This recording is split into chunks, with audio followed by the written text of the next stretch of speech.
Bir odamni qo'l soati bor ekan. Soatini yo'qotib qo'yibdi. Yo'qotib ham somonxonasi bor ekan, somonxonaning ichida yo'qotib qo'yibdi. Endi somonxonaning ichidan qo'l soat topishlar degan. Endi juda qimmat ham emas ekan soat, lekin juda bir o'zi hurmat qilgan, o'zi yaxshi ko'rgan odam hadya qilgan soat ekanda endi. Esdalik bo'lib qolgan. Hech topa olmasdan qarasa, ko'chaga chiqsa bir ko'p yosh bolalar o'ynayotgan ekan. Haligilardan iltimos qilib kirib, soat yo'qotib qo'yib topishib bersang mukofot beraman. Qiy-chuv qilib rosa istash topishaman.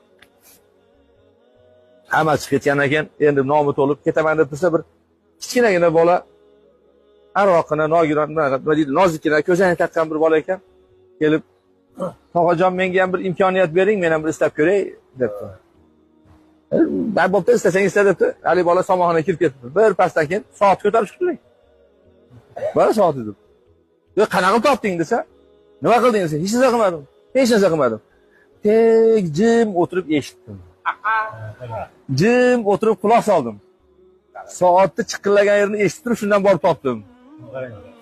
Ya'ni mana shu g'ala-g'ovur, to'polon, janjal bilan bir masala yechilmas ekanda. Vaqtiki haqiqatni topaman desangiz, eshitishni ham bilish kerak. O'sha bilag'onlik qilib o'zingizni o'rtaga tashlavermasdan haqiqatni topish uchun